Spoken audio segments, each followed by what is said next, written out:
Lucy Bruns, thanks so much for joining us. We're here ahead of the League Cup final against Manchester City. Your trophy cabinet is already pretty stacked as it is of how many competitions you've won throughout your career, but another chance to add another title to your growing trophy cabinet. How much are you looking forward to it? Yeah, really looking forward to it. I think that this potentially might have been the last trophy I'd won in England. Was the fixture, obviously the same fixture, but me as a City player against Chelsea, quite local as well, in Wimbledon I think it was. So yeah, it's quite nice that this is another relived fixture for me, but on the other end of it, on the other team. So excited for it. Excited to play in Derby. I think it'll be a really good game, good atmosphere, loads of fans there, and yeah, really looking forward to it. You must be running out of places to store all your medals at home, considering everything you've won in your They're career. not at home, they're not in my house, they're at everybody, my mum's house, my brother's house, my sister's house, scattered across the country. Is there one that you never get tired of looking at? Weirdly enough, I think the one not a trophy, a shirt, is just my first England shirt. And when I talk about my first one, not my senior one, my first ever one when I was like 15, is a shirt that I've got framed. I think it's one of the only shirts I've got framed. And it has like a little drop of like Ribena on it still. But I don't know, for some reason that's the shirt that I just love the most. Is that just because the pride of representing your country for the first time, growing up as a kid and not maybe thinking that was possible? And to be honest, my parents couldn't afford to buy me like football shirts and stuff growing up. So I did have a couple, but not many. And I don't think I ever really got like the legit home England shirt. So this is my first ever official England shirt, had number 2 on it, and I was just like, wow, this is amazing, I've got a real England shirt. So yeah, I think it was a bit of everything. I think I would have kept it even if I never went and had a career in England. It would have just been like, oh, that's my England shirt that I've got. So if you win the League Cup next weekend, that means you've got to frame your Chelsea shirt and put a bit of Ribena on it, right? Yeah, that must be the lucky, put some juice on it. And your first chance of winning silverware with Chelsea this weekend, how excited does that make you feel? Yeah, really exciting, especially because this season, obviously, all the talk's been Chelsea's unbeaten, fantastic season, Sonia's kind of reign in England and things like that, but ultimately that absolutely means nothing if we don't start winning trophies. And now that's that time of the season where cup finals, semi-finals are happening. This is our first opportunity. And it seems like it would be a real shame to have this amazing start to the season and then not get our hands on the first trophy available. So I think we're really hungry for it, having got off to a flying start and feel like we're in such a good place. What does it take to win a game like this? A lot of confidence, and I think with that it's the self-belief and like no fear. Cup finals, like you can't be scared, you can't hold back, you don't get a second chance, you don't get a home and away leg, or you can't make the points up later. That's it. So and I quite like that about this Chelsea team, is that we've got so many players who are just so like, right, we're just good, cutthroat, we're going to it, we're going to score goals, we're going to do this. A lot of individual talent that can create something out of nothing, but equally like a great team culture and team ethos to play together. So I think we've got the great ingredients to win a game like this. And I remember you wandering over to speak to us back in September, and we were chatting about the move to Chelsea and how excited you were to be here and to work with someone like Sonia. But if we'd have told you back then in September that come March you'd be unbeaten in the league, in the League Cup final, still in the FA Cup, still in the Champions League, would you have believed us? Yeah, I would have. That's why I came to Chelsea. I mean, I would believe it because I know that this team's capable of amazing things. Equally, if we had lost a few games, I wouldn't be surprised either. I think the league's so tight and there's such amazing teams with qualities. Even the teams that we've dropped points against, I think people are like, oh, you dropped points against Leicester. Like, yeah, Leicester are still a good team. Teams can show up at weekends when you're maybe not as sharp as you need to be and take points and you lose games. It's the same with all the top teams.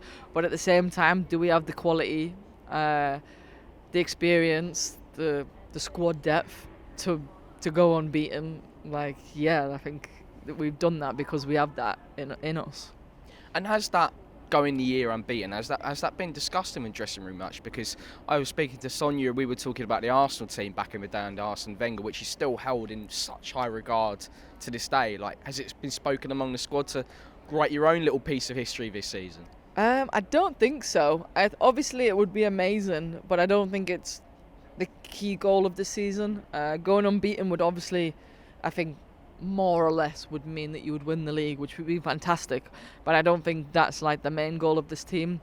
If we can do it, it would be an amazing feat. We know how special that is, but at the same time, winning trophies, getting to the end of the season with trophies in the cabinet, regardless of results and performances, sometimes it doesn't matter. It would be historic, but I don't think it's necessarily something that's talked about on a day-to-day basis. And finishing this season with trophies is the aim to end this season with 4 pieces of silverware in the trophy cabinet. Yeah, but I mean, I think it has been for Chelsea for many years to try and have 4 trophies, fallen short a few times, but always been competitive enough to kind of be there and thereabouts. I think this season we've got the best squad Chelsea's ever had. Our results are really good. We've had some individual performers throughout the season at different times that have been literally world class, from different players, different goal scorers. So I think this is the year where it feels like Chelsea are the most prepared we could be to have to go and compete and win the quadruple. You were speaking earlier about the quality of teams in the WSL, and you referenced Leicester there. Just how much has the league changed since your time away in Barcelona and coming back? Yeah, I do think it's changed. I do think there's more competition. I do think equally when I was here previously, it still was good. I think there just wasn't as much investment. Obviously, the Lionesses winning the Euros, I think, really kick-started a big investment in more teams in the league. Obviously, the league's been taken over this season as well by Newco, which will start to have more of an impact in the investment. So yeah, all these small changes have helped it improve, and obviously coming back I can see how, being away for 2 years and then coming back, it's like you can see the differences and where the changes have been made. Let's talk about Sonia. What's it been like to work with for you so far, and what have you learned in your time working with her?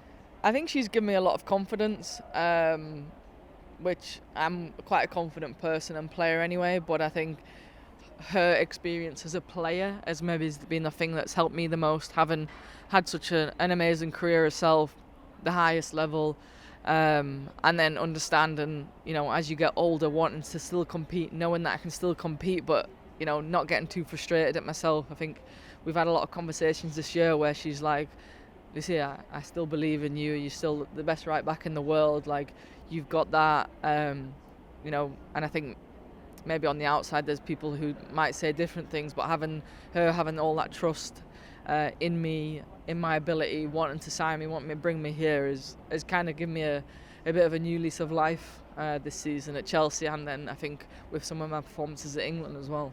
It must be nice to hear that from a manager, but telling you that you're the best right back in the world, and I want you to come here, and placing so much confidence and faith in you like that. Yeah, definitely, and I think it's something that you can never take for granted as a player. I had it previously with a manager, with Phil Neville at England, saying Lucy's the best player in the world, and at the time I was just like, oof. But it makes you feel bigger. You know that someone's got your back, someone's believing in you, the things that you're doing are the right things to be doing, and having that one person give you so much confidence, it makes the world of difference. No matter what stage of your career you're at, experience, inexperience, young, old, it makes such a big difference. You've worked with lots of managers throughout your career to date. How does someone like Sonia compare to some of the other ones that you've worked with throughout your career so far? I think for me, Sonia's personally been the best for me to relate to. Just purely on the fact that her career as a player, I think it's something that I relate to quite a lot. Our competitiveness as players. I never played with her, but I played with a lot of players who did. And I know many stories from Sonia as a player and how competitive and fierce she was. I think she maybe underplays it a little bit sometimes in the media, because the media wasn't around as much back in those days. But a fierce competitor, high standards. You can see that sometimes in her coaching. But I think that's something that I really relate to, and I think that's maybe something that has attracted me to her as a coach and a manager and wanting to come to Chelsea. Keira Walsh is around here somewhere. She's obviously followed your pathway and come here to Chelsea in the last couple of months. Were you on the phone to her when you were hearing that she might be coming to say, come and join the fun? I mean, I think a few of the England players were in Keira's ear the past 6 months, because obviously it was well known that she wanted to come back to England. She wanted to play back in the league. Yeah, and I think myself and Millie spoke to her a little bit, just what to expect, what we have here. Like, I think Sonia and Cammy spoke to her the most, probably saying how well she would fit in the team and stuff. And I think all the players, there was a moment, I think after Christmas, and every single player every day was like to me and Millie, is Keira coming? Everyone was so excited, because we know what a top player is and what player she is. And I think as well, what a difference she can make to this team. Add another ingredients that I don't think we have yet, and I think that ingredients is Keira's key attributes as a player. And it must be good for you to link up with her again as well, someone you played with a lot throughout your career, with Manchester City and with England, and obviously with Barcelona as well. Yeah, I think when we play together on the pitch, we've always had quite a good relationship, especially when you look at the last few years at England.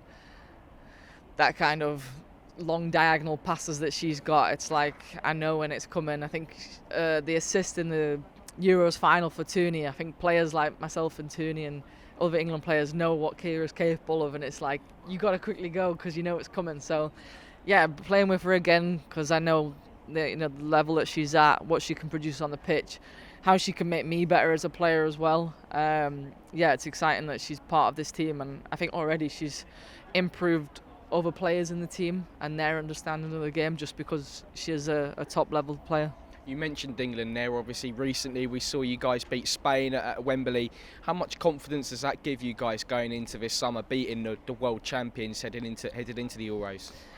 Yeah, I think it's given us a lot of confidence. I think we've been confident inside camp. I think results and performance maybe haven't showed that as much, but I think getting that result just settled kind of a lot of people down, whether it was, I don't think the players necessarily, but maybe on the outside and other people. I think it's just calmed everything down, put us in a good place to really be like, we're focused for the Euros, we've got the performances in us, we're still improving. I think that Spain, the result was really good, the performance was really good at times, similar to Portugal, the performance was really good at times, but we've got loads to improve on, and it's amazing to beat the world champions while still knowing that we've got more to give and missing. The name of players that we were missing before that game was incredible, that we've still managed to put out an amazing team and perform as well as we did. And a good test considering the level of opposition that you're going to face in the group stages this summer as well. Yeah, definitely. I mean, Spain are arguably the most talented team around at the minute, been performing really well. So yeah, it kind of gives us a good test ahead of the fact that we've got to play the likes of France and Netherlands, who are two of the higher ranked teams in our group. But yeah, our group's, it's a tasty one. I think it's something that we're really excited for. But let's not get too far. Let's not look too far ahead, because obviously we've got this match this weekend against Manchester City. Lastly, what are your message? What would your message be to the Chelsea fans who are going to be travelling in numbers to support you guys this weekend? Yeah, I think just bring the energy. I think our team's an energetic team, competitive team. We know what we have to do when we get out there, but the energy that the fans give us, especially for a cup final, it's like you have to go for it. This is what this team's made for, and anything the fans can add to bring that buzz and that energy is going to help us get it over the line. That's great. Well, thank you so much for your time, Lucy. Really appreciate it, and best of luck this weekend. Thank you. Thank you.